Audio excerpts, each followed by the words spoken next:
காதோடு தான் நான் பேசுவேன். Hi viewers, welcome to the show காதோடு தான் நான் பேசுவேன். நான் உங்களோட ஹோஸ்ட் உளவியல் ஆலோசகர் ராஜராஜேஸ்வரி. இந்த நிகழ்ச்சி உங்களுடைய பிரச்சனைகளுக்கு தீர்வு கொடுக்கும் ஒரு நிகழ்ச்சி. இந்த நிகழ்ச்சியில் நீங்கள் பார்ட்டிசிபேட் பண்ணணும்னு நினச்சிங்கன்னா 04449067777 நம்பருக்கு எவ்ரி மண்டே கால் பண்ணணும். பிட்வீன் 11 and 5, 11 to 12 வந்து லைவ் டெலிகாஸ்ட் நடக்கும். அதை தொடர்ந்து ரெக்கார்டிங் பண்ணுறோம். இப்போ ஒரு காலர் லைனில் இருக்காங்க. ஹலோ. ஹலோ, வணக்கம் மேடம். வணக்கம்மா. எனக்கு நாகப்பட்டினம் மாவட்டத்துலேருந்து பேசுகிறேன் மேடம், மெஹர்னிஷான்னு. சொல்லுங்கம்மா. எனக்கு கல்யாணம் ஆகி 15 வருஷம் ஆகுது. 2005 கல்யாணம். சரிம்மா. இப்போ வந்து எங்கள் வீட்டுக்காரங்க வந்து ஃபர்ஸ்ட் ஒரு ஒய்ஃப் இருந்தாங்க, ஒரு குழந்தை இருக்கா, பெண் குழந்தை. அவங்க சூசைட் பண்ணிட்டு இறந்துட்டாங்க. ரெண்டாவது என்ன கட்டினது. எத்தனை வருஷம் கழிச்சு உங்களை கல்யாணம் பண்ணார் மனைவி இறந்து? அந்த குழந்தைக்கு ஒரு 4 வயசு இருக்கும். ஓ, அந்த குழந்தைக்கு எத்தனை வயசு இருக்கும்போது அவங்க இறந்துட்டாங்க? அவங்க வந்து குழந்தை பிரெக்னென்ட் ஆகி இருந்து அவங்க அம்மா வீட்டுல குழந்தை பெற்றிருக்காங்க. அது வரைக்கும் வீட்டுல அவங்க மாமியார் வீட்டுல இருக்கக்குள்ள பிரச்சனையா இருந்திருக்கு, எங்க வீட்டுக்காரங்க வீட்டுல இருக்கக்குள்ள பிரச்சனையா இருந்திருக்கு, மன உளைச்சல இருந்திருக்காங்க. அதான் குழந்தை பிறந்து எத்தனை மாசத்துல இறந்துட்டாங்கம்மா? எத்தனை ஒரு 40 நாள்ல இறந்துட்டாங்களாம். அது போஸ்ட்மார்ட்டம் டிப்ரெஷன். சரி, ஓகே. அதுக்கப்புறம் அந்த குழந்தைய யார் வளர்த்தாங்க 4 வயசு வரைக்கும்? அந்த குழந்தைய வந்து நாத்தனார், 2 நாத்தனார் இருக்காங்க, அவங்க வளர்க்குறாங்க. மாமியார் மாமனார் எல்லாரும் அரவணைப்பா அந்த குழந்தைய வளர்க்குறாங்க மேடம். சரி. இப்ப பிரச்சனை என்னன்னா, என்ன மறுபடி இவங்களாதான் எனக்கு நான் அப்படி இருக்கனே 4 வருஷம் ஆகுது, என் ஒய்ஃப் இறந்து என்னை கல்யாணம் பண்ணி வைங்கன்னு இருக்காங்க. அதுக்கப்புறமா புரோக்கர் மூலியமா தான் இது வந்துச்சு. இந்த இடத்த பார்த்து எங்க வீட்டுல ரொம்ப கஷ்டம், அதனால வேண்டிய செகண்ட் மேரேஜ் தான். நான் ஃபர்ஸ்ட் தரோம், அவங்க 2ஆம் தரோம். சரி, எவ்வளவு ஏஜ் டிஃபரன்ஸ்? அவங்க வந்து 35 வயசு இருக்கும், எனக்கு அப்ப 20 வயசு இருக்கும். 15 வயசு டிஃபரன்ஸ் இல்லையா? சரி, அவர் என்ன வேலை பாக்குறாரு, என்ன படிச்சிருக்காரு? அவங்க வந்து 8வது 9வது தான் படிச்சிருக்காங்க மேடம். என்ன வேலை செய்யறாங்க? ஃபர்ஸ்ட் குவைத்துல இருந்தாங்க, இப்ப துபாயில இருக்காங்க. ஆஹா. எத்தனை மாசத்துக்கு ஒரு தடவை வருவாங்க? அவங்க வந்து 2 வருஷத்துக்கு ஒரு தடவை வர்றது. இப்போ மாமனார் நாத்தனார் எல்லாரும் சொல்லி கொடுத்து எல்லாருமா சேர்ந்துக்கிட்டு சதி பண்ணிக்கிட்டு 5 வருஷம் வராமே இருக்காங்க. உங்களுக்கு எத்தனை குழந்தைங்க? உங்களுக்கு எத்தனை குழந்தைங்க? எனக்கு ஒரு பொண்ணு இருக்கா. அந்த பொண்ணு இறந்து போன பொண்ணுக்கு ஒரு பொண்ணு மேடம். உங்க பொண்ணுக்கு என்ன வயசாச்சு?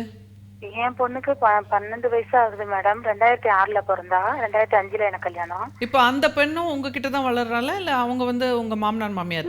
இல்ல அது அப்பையில இருந்து அவங்க வீட்டுல என்கிட்ட விடாம, என்கிட்ட விட்டா அவங்க பிளான் போட்டுப்பாங்க மேடம். எல்லாரும் ஒன்னா சேர்ந்து இது வந்து பிளான். 2 நாத்திரம் அவங்களும், அதாவது என்கிட்ட விட்டா அவங்க பாசமா போயிடுது, அவங்க அம்மாவையும் யாராவது விடுறது இல்ல, என்னை பத்தி தப்பு தப்பா போன்ல சொல்றது அவங்கள்ட்ட.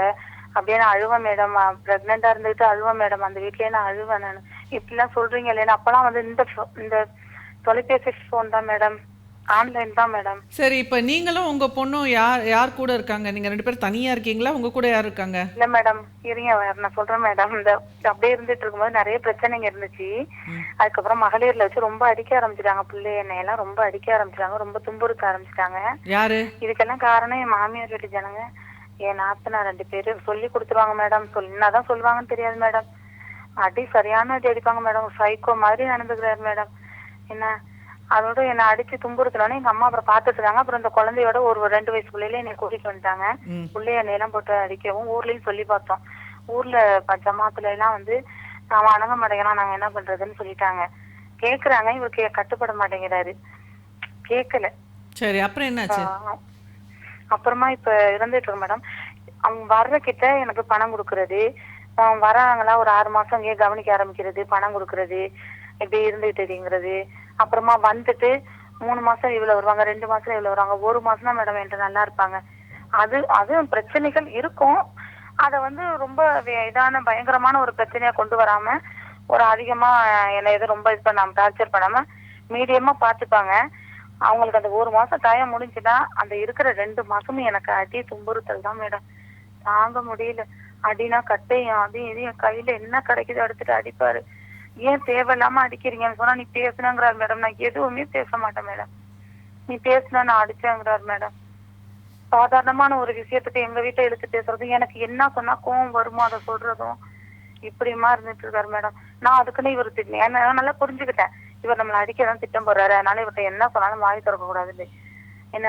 இருந்தாலும் எதையோ சொல்லி எதையோ போட்டு அடிக்கணும்னு குறிக்கோள் வச்சு அடிச்சிடுறாரு மேடம். உயிர் போற அளவுக்குலாம் அடி, ரொம்ப மரண அடியே அடிக்கிறாங்க மேடம். அதனால இருக்க முடியலன்னுட்டு நான் வந்து இப்போ ஒரு வீடு ஒண்ணு இருக்கு மேடம். அந்த வீடையும் எழுதி அந்த புள்ள பேர்லயே வச்சுட்டாங்க. இன்னொரு இடத்துல எங்கேயோ இடம் வாங்கி போட்டுருக்காங்களாம்.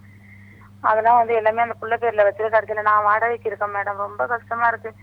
சாப்பாடு கூட இப்ப அந்த வீட்டை பத்தி கேட்டதுக்கு இப்ப 3000 வாடகை கொடுத்து 8000 ரூபாய் 10000 ரூபாய் வீட்டுக்கு வரோம் மேடம். 3000 ரூபாய் வாடகை கொடுத்து தனியா இருக்கேன் மேடம். 3000 ரூபாய் அப்படியே கட் பண்ணிட்டாரு மேடம். பாக்கி 8000 வச்சு நான் குழந்தை ஸ்கூல் போறா, என்ன செய்யறதுன்னே தெரியல மேடம். இப்படி எல்லாம் பண்றாங்க மேடம். ஏதாவது எனக்கு உண்டான தேவைகளை கேட்டா உடனே காசை நிறுத்துறது, கவனிப்பு இல்லாம விடுறது, வந்தா அடிக்கிறது, நிம்மதியே இல்லை மேடம் எனக்கு. இதுக்கு என்ன மேடம் செய்யலாம்? என்ன படிச்சிருக்கீங்க? நான் படிக்கல மேடம். நான் 5வது தான் படிச்சிருக்கேன். உங்க அம்மா அப்பா கூட இருக்காங்களா, தனியா இருக்காங்களா? அம்மா ஆக்சிடென்ட்ல இறந்து போயிட்டாங்க. அப்பா அதுக்கு முன்னாடி பிரஷர்னால இறந்து போயிட்டாங்க. இப்ப யாரும் இல்ல? கூட பிறந்தவங்க எத்தனை பேரு? கூட பிறந்தவங்க? கூட பிறந்தவங்க 2 தம்பிங்க. அவங்க கல்யாணம் பண்ணி தனியா இருக்காங்க மேடம். உங்க பொண்ணு நல்லா படிக்குதாமா? நல்லா படிக்கிறா மேடம். இந்த படிப்பு இந்த பிரச்சனைனால அம்மா எப்ப பார்த்தாலும் அழுதுட்டு இருக்காங்க. எப்ப பார்த்தாலும் அத்தா டார்ச்சர் பண்றாரு. எப்ப பார்த்தாலும் வீட்டுக்கு பணம் கொடுத்து விடல, வீடை காலி பண்ணிட்டு ஒரு வீடா பணம் பத்தாம இந்த கம்மியான ரேட்டுக்குள்ள உள்ள கூட நாங்க பார்த்து அலைஞ்சுக்கிட்டு இப்படின்னா துன்பம். சரி, உங்க பொண்ணை வந்து எங்கேயாவது ஒரு நல்ல போர்டிங் ஸ்கூல் இருக்குல்ல, இப்போ இன்டர்நேஷ்னல் போர்டிங் ஸ்கூல்லாம் இருக்கு, அங்கேயே வந்து இருக்க இடம் எல்லாம் கொடுத்து படிக்க வைக்கிறாங்க. அந்த மாதிரி ஸ்கூலில் வந்து உங்கள் கணவரை போட சொல்லிட்டு உங்கள் பொண்ணுக்கு நீங்கள் வந்து யார் வீட்லையாவது போய் வீட்டோட வேலை செய்துட்டு அந்த மாதிரி எங்கேயா போயிடுங்களேன், இவரை விட்டுட்டு போயிடுங்களேன். எங்க மேடம் போறது? நானு கட்டுக்கோப்பா உள்ளவங்க, நம்ம பிள்ளையே பாதிக்க மேடம். எங்க மதத்துல வந்து பிள்ளைய விட்டுட்டு இந்த மாதிரி வேலைக்கு போனா தப்பா பேசுறாங்க. பிள்ளைய பாதிக்க மேடம். அது வந்து பிள்ளைய பாதிக்கும். பிள்ளைய கல்யாணம் காட்சி பண்ணணும் மேடம். அப்புறம் ஒரு பொம்பளை பிள்ளை வச்சிருக்கேன். பிள்ளைக்கு கல்யாண காட்சி பண்ணுறது முக்கியம் இல்லை, பிள்ளைய வந்து படிக்க வச்சு அது தானாக தன் காலில் நிற்கணும். இப்போ நீங்கள் கல்யாணம் பண்ணிவிட்டு என்ன சாதித்தீங்க? துன்பம் தான் பட்டுட்ருக்கீங்க. உங்கள் பொண்ணுக்கு வந்து நல்ல படிப்பு கொடுக்கணுமா ஃபஸ்ட்டு. நல்ல படிப்பு மட்டும் இல்லை, அந்த பொண்ணு வந்து எவ்வளோ சீக்கிரம் சம்பாதிக்கிறதோ அவ்வளோ சீக்கிரம் நல்லது, சரியா? அதாவது நல்ல வேலைக்கு போகிறதுக்கான திறமையோட அந்த பெண்ணை வந்து வளர்க்கணும். அதுதான் உங்களோட இலக்காக இருக்கணும், சரியா? அதுக்கு அடுத்தது அந்த பொண்ணு வேலைக்கு போகும்பொழுது வேணால் நீங்கள் இவர்கிட்டேருந்து முழுமையாக நீங்கள் வந்து உங்களை விலக்கி கொண்டு நீங்களும் உங்கள் பொண்ணுமா தனியாக வாழறது பாருங்கள். ஒரு 10 வருஷமாவது அப்படி கொஞ்சம் உங்கள் பொண்ணுக்கு ஒரு 26, 28 வயசு ஆகட்டும். அதுக்கு முன்னாடி திருமணம் பற்றியே யோசிக்காதீங்க.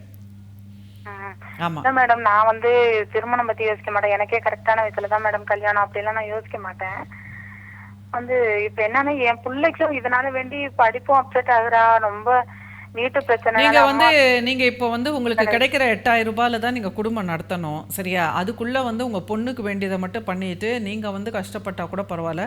உங்கள் பொண்ணை நல்லா படிக்க வைக்கிறது உங்கள் பொண்ணுக்கிட்ட சொல்லியே வளர்க்கணும். நீ வந்து என்னைக்கு படித்து முடித்து நீ ஒரு நல்ல வேலை வாங்குறியோ அன்னைக்கு தான் எனக்கும் உனக்கும் விடுதலை. நீ வந்து ஒரு வேலைக்கு போயிட்டீங்கன்னா அன்னைக்கு நான் வந்து உங்க கூட வந்து இருந்துருவேன். அதுக்கப்புறம் தான் நம்மளுக்கு வந்து இந்த இதுலேருந்து பிரச்சனை. திடீர்னு 8000 கொடுக்குறாரு மேடம், திடீர்னு 3000 கொடுப்பாரு மேடம். போனே இருக்காது மேடம், 2 வருஷத்துக்கு போன் இருக்காது. சரி, என்ன பண்ண முடியும்? உங்க வீட்டுக்காரர் வந்து ஒரு சைக்கோ, நீங்க தான் சொல்லிட்டீங்க. ஆனா இப்போ வந்து அந்த சைக்கோ மேடம், அது என்ன? அது சைக்கோத்தனம் எனக்கு புரிஞ்சுக்க முடியல மேடம். அது சைக்கோத்தனம் தான். சைக்கோத்தனம்னா வந்து அது வந்து மனநோய் கிடையாது, அது வந்து பண்பியல் தொகுப்புல குறைபாடு, குணங்கெட்ட வேணும்னு பண்றதா? ஆமா, இருக்கலாம். குணங்கெட்ட மனிதன், அவ்வளவுதான். குணங்கட்ட மனிதராக இருக்கும். ஸோ உங்களுக்கு வந்து நீங்கள் ஒரு நல்ல இலக்கு அவருக்கு கிடைச்சிட்டீங்க. உங்களுக்கு போக இடம் கிடையாது, உங்களுக்கு வாழ வழி கிடையாது. மேடம் 50000 சம்பாதிக்கிறாங்க மேடம், மாதம் 50000 சம்பாதிக்கிறாங்க மேடம். எனக்கு இந்த குழந்தை சின்ன பிள்ளையில எனக்கு 1000 ரூபாய் வரைக்கும் 1000, 500 இப்படியுமா ஏறி இப்போ என் பொண்ணு பெரிய பொண்ணா இருக்கா, 15 வருஷம் குடும்பம் பண்ணிருக்கேன். இப்பதான் இப்ப உங்க கணவர் 50000 ரூபாய் சம்பாதிச்சா கூட அவருக்கு வந்து அங்க அவரோட செலவுக்கு பாதி பணம் போயிடும். அடுத்தது இன்னொரு இடத்துல ஒரு குழந்தைய வளருது, அந்த குழந்தைக்கு காசு கொடுத்தாகணும். அதுக்கு ஒரு 10-15,000 ரூபாய் வாங்கிடுவாங்க அவங்க மாதம். ஃபீஸ் கட்டணும், அதுக்கு சாப்பாடு செலவு, அது இதுன்னு சொல்லி. ஸோ 3 பங்காக போகுது உங்கள் வீட்டுக்காருக்கு. ஸோ நீங்கள் அதை நல்லா புரிஞ்சுக்கணும். இப்போ 3 கொடுத்தனும் நடத்துகிற மாதிரி அவர். ஸோ என்ன பிரயோஜனம் மேடம்? இப்போ கொடுக்குற காசு இப்போ எனக்கு என்னன்னா கொடுக்குற காசு கொடுக்கணும் மேடம். சொல்லுங்க. ஹலோ. அவங்க வீடு ஒண்ணு இருக்கு மேடம், ஒரு இடத்துல இன்னொரு இடத்துலயும் ஒரு இடம் வாங்கி போட்டிருக்காங்க. நான் என்ன சொல்றேன், வீடு இல்லாம நான் கஷ்டப்படுறேன், அந்த வீட்டுல கொண்டு எனக்கு தெரிஞ்சு நீங்க அவரோட பணத்துல வந்து நீங்க கேட்டீங்கனாலே உங்களுக்கு அடிதான் விடும். அதாவது அவர் வந்து விரும்பல, பேச மாட்டேங்கிறாரு. ஏதோ குடுக்கறேன் இடி, ஏதோ கட்டின கடமைக்கு ஏதோ 1000மோ 2000மோ 3000மோ குடுக்கறேன். அவர் உங்களை வந்து தர்மத்துக்கு உங்களை வந்து பொண்டாட்டியா வச்சு நடத்திட்டு இருக்காரு. அவருக்கு வந்து உண்மையான ஒரு அன்போ, உண்மையான ஒரு அதாவது வேற வழி இல்லையே, இது போகாத, போய் தொலையாது, இது தனிச்சு போனா பரவாயில்ல, போய் தொலையாது அப்படின்ற மாதிரி அவர் என்ன நினைக்கிறாருன்னா, இப்போ நீங்கள் நினைக்கிறீங்க, அவர் என்ன நினைக்கிறாரு, உங்களை காலை சுற்றின பாம்பு மாதிரி அவர் நினைக்கிறாரு. இதை நாம்பளாக வந்து வழிய வாழ்க்கையில் கொண்டு வந்து விட்டுட்டோம், நம்மளால தனியாக இருக்க முடியலன்னு சொல்லி இன்றைக்கி பாரு, இது ஒரு பிள்ளைய பெற்று வச்சுக்கிட்டு இது நம்மளை உயிரை வாங்குது. அவர் கனெக்டே ஆகலை. என் மனைவி, என் பொண்ணு, உங்கள் பொண்ணுக்கிட்ட பாசமாக இருக்காரா? அதான். ஸோ அதான் அவருக்கு வந்து அவருக்கு வேண்டியதெல்லாம் வந்து அந்த உடல் ரீதியான ஒரு சுகத்துக்காக உங்களை திருமணம் பண்ணிக்கிட்டாரு அந்த வயசுல. ஸோ இப்போ வந்து அதெல்லாம் ஒரு ஸ்டேஜுக்கு அந்த ஒரு இதுக்காகத்தான் பேசுறது கொள்றது வந்து. ஸோ அதான் அது அந்த உங்களோட அவருக்கு இருக்கிற கனெக்ஷன் வந்து அவ்வளோதான். அந்த உடல் ரீதியான தேவைகளுக்காக அவர் உங்களை திருமணம் பண்ணியிருக்காரு. அதுதான் எனக்கு புரியுது. ஏன்னா குழந்தைய கூட வந்து அவர் உங்ககிட்ட கொடுத்து வளர்க்கலை. குழந்தைய வளர்க்கணுன்ற காரணம் கூட அவருக்கு பெருசாக தெரியலை. ஸோ குழந்தைய வந்து அவர் வந்து நீ வளர்க்கல அப்படிங்கிற மாதிரி மாமியார் வீட்டில் சொல்றத அவங்க நம்புறாங்க. இல்ல அவங்க அந்த பிள்ளைகிட்ட பேசக்கூட விட மாட்டாங்க. நான் ஏதாவது ஒரு ஸ்நாக்ஸ் கொடுத்தா கூட வாங்க விட மாட்டாங்க. இவ்வளவுலாம் ஒரு பிரச்சனையில அங்க இருந்து என்ன பத்தி தப்பா சொல்லி விளக்கிட்டாங்க மேடம். சரிம்மா, இப்போ எனக்கு வந்து நிறைய பேர் வெயிட் பண்ணிட்டு இருக்காங்க கால்ஸு. ஸோ உங்களை பொறுத்த வரைக்கும் அவர் வந்து உங்களை ஒரு தண்டமாக தான் நினைக்கிறாரு. ஏதோ கல்யாணம் பண்ணிக்கிட்டோம், இதை மெயின்டைன் பண்ணணும் அப்படிங்கிறது தான். அதுக்கு மேலே நீங்கள் வந்து உறவை வச்சுக்கிட்டு நீங்கள் உரிமைகள்லாம் கேட்க அவருக்கு கோபம் வருது. ஸோ உங்களுக்கு எந்த உரிமையும் கிடையாதுங்கிற மாதிரி உங்களை வந்து அவர் அடிமைத்தனமாக அவர் வந்து நடத்தணும்னு நினைக்கிறாரு. ஸோ இது வந்து ரொம்ப வருத்தமான ஒரு விஷயம். ஆனால் இதுக்கெல்லாம் வந்து அஃபென்சிவாக சண்டை போடுற ஒரு பண்பியல் தொகுப்பு உங்களுக்கு கிடையாது, சரியா? அதுவும் வந்து உங்கள் மதம் சார்ந்த விஷயங்கள், அது எப்படி அது பெண்களுக்கு வந்து எந்த அளவுக்கு வந்து அவங்க வந்து உரிமைகள் கொடுக்குறாங்க அப்படிங்கிறதெல்லாம் எனக்கு அவ்வளோவா தெரியல. ஓகே, எல்லா மதத்துலேயுமே வந்து எந்த அளவுக்கு வந்து பெண்கள் இப்போ சட்டம் சமூகம் வந்து என்னதான் பெண்களுக்கு வந்து சமநீதி கொடுக்கணும் அப்படின்லாம் சொன்னால் கூட பெண்கள் யாராக இருக்காங்க அப்படிங்கிறத பொறுத்து தான் அவங்களுக்கு நீதி கிடைக்குது. இப்போ உங்களை மாதிரி வந்து ஒரு ஒரு ரொம்ப வல்னரபிள், ரொம்ப உறுதியற்ற தன்மை உடைய பெண்கள் வந்து போட்டு மிதிக்கிற மாதிரி ஒரு ஆண்கள் கிடைக்கும் பொழுது இது ரொம்ப ஒரு கஷ்டமான ஒரு விஷயம். இது எங்கே பாரு இப்படி தான் நடக்குது. ஸோ இந்த துன்மார்க்க புத்தி உள்ளவங்களை வந்து நம்ம சமூகத்துலேருந்து விளக்க முடியுமா அப்படின்னு பார்த்தீங்கன்னா கிடையாது. அது ராவணன் ஒரு தலை வெட்டினா இன்னொரு தலை வராமை அது வந்துட்டே தான் இருக்கும். அந்த மாதிரி துன்மார்க்க புத்தி இருக்கிறவங்க லட்சத்தில் ஒருத்தங்க இப்படி பிறந்துட்டே தான் இருப்பாங்க. அப்போ எதை வந்து நம்ம மாற்றலாம் அப்படின்னு பார்த்தீங்கன்னா, இந்த மாதிரி வந்து பூஞ்சையாக போட்டு மிதிக்கிற மாதிரி பெண்கள் இருக்கக்கூடாது. ஸோ அதை நீங்கள் யோசிங்க. அப்படி தான் நீங்கள் இருப்பீங்கன்னாக்கா அப்போ அதுக்கேற்ற மாதிரி நீங்கள் உங்களை சுச்சுவேஷனை புரிஞ்சுட்டு உங்கள் பிள்ளைய வளர்த்து அந்த பிள்ளை கொஞ்சம் பெருசானோன்னா